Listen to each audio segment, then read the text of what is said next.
It is one of the most beloved fairy tales of all time, a tale as old as time, some would say.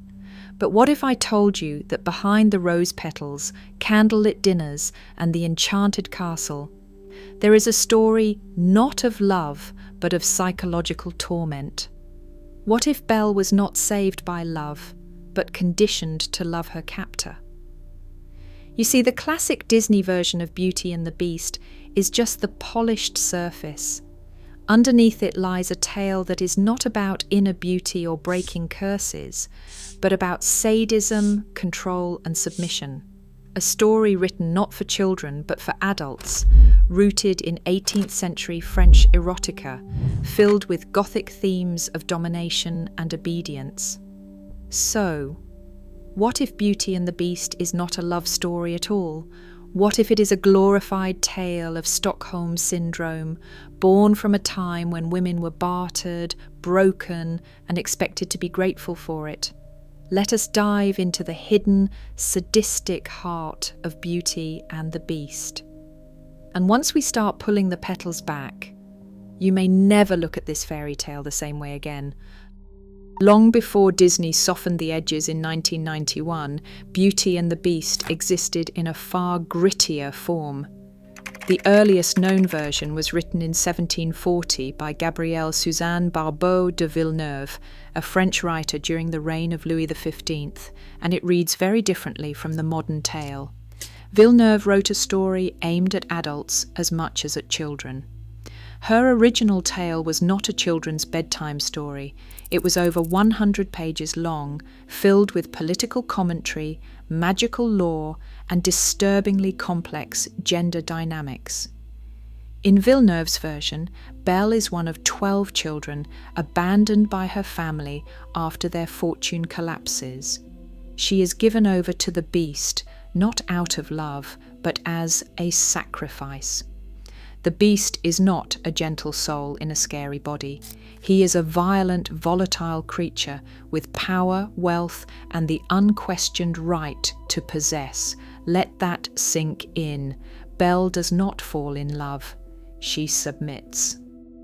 And what's more chilling, in this version, the Beast tests Belle again and again, offering her luxury, safety, food, but always wrapped in the question, "Will you sleep with me tonight?" Every night.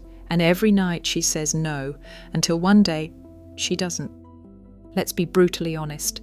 The story isn't just about taming the Beast, it's about taming Belle. Think about it. She's isolated from everyone she knows, held captive in a magical castle, surrounded by enchanted objects that cheerfully urge her to accept her new life. The Beast demands her attention. He controls her environment. Her only way out? Saying yes to him. What does that sound like? It's the classic pattern of coercive control. Psychologists would call this trauma bonding, a survival mechanism where the victim begins to feel affection for the abuser, not because they want to, but because their mind rewires itself to survive. Now pair that with the common interpretation that Beauty and the Beast is a tale of Stockholm Syndrome, a phenomenon where hostages begin to sympathize with their captors. Belle's journey isn't one of empowerment, it's indoctrination. Now let's talk about the Beast. Why is he always portrayed as a wild, aggressive figure, barely able to control his rage? Why is Belle, a young, soft-spoken girl, expected to fix him through unconditional love? This is a classic sadist narrative. The man is dangerous. The woman must endure his violence. Her patience and sacrifice will be rewarded, and only she can bring out the real him. It is the same toxic trope that shows up in Gothic literature like Wuthering Heights and even 50 Shades of Grey. But here is the twist. In Villeneuve's version, the Beast was cursed not for being cruel, but for refusing to marry a powerful fairy. So the curse was not a punishment for evil. It was punishment for saying no to a woman with power. That turns the whole tale on its head.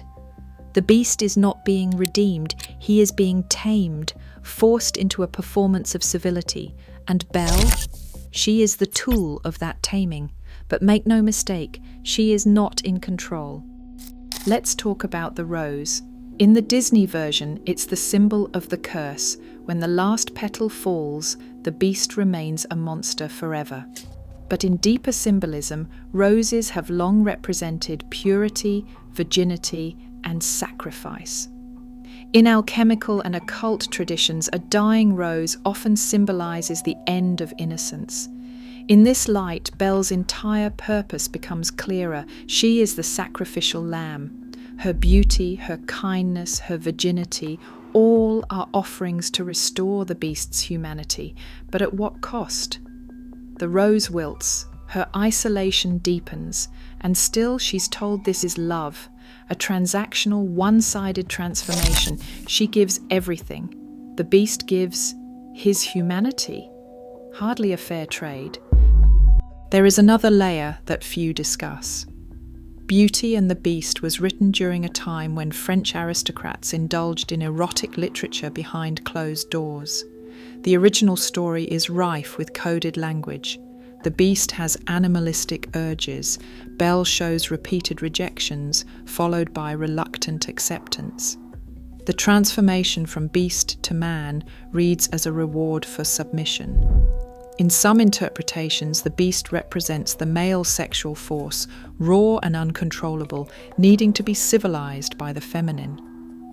It is not a fairy tale. It is a parable about marriage as captivity, dressed in lace and fantasy. Women of the 18th century had little choice in marriage. They were often given away to older, powerful men. Sound familiar? Belle does not choose the beast. She accepts him because resistance is futile. Her happily ever after is really just surrender. Here's the real mind-bender. What if the beast never actually changed? What if the transformation wasn't his but hers? Think about it. The moment Belle says yes, the beast turns into a prince. But what if that's just how she sees him now?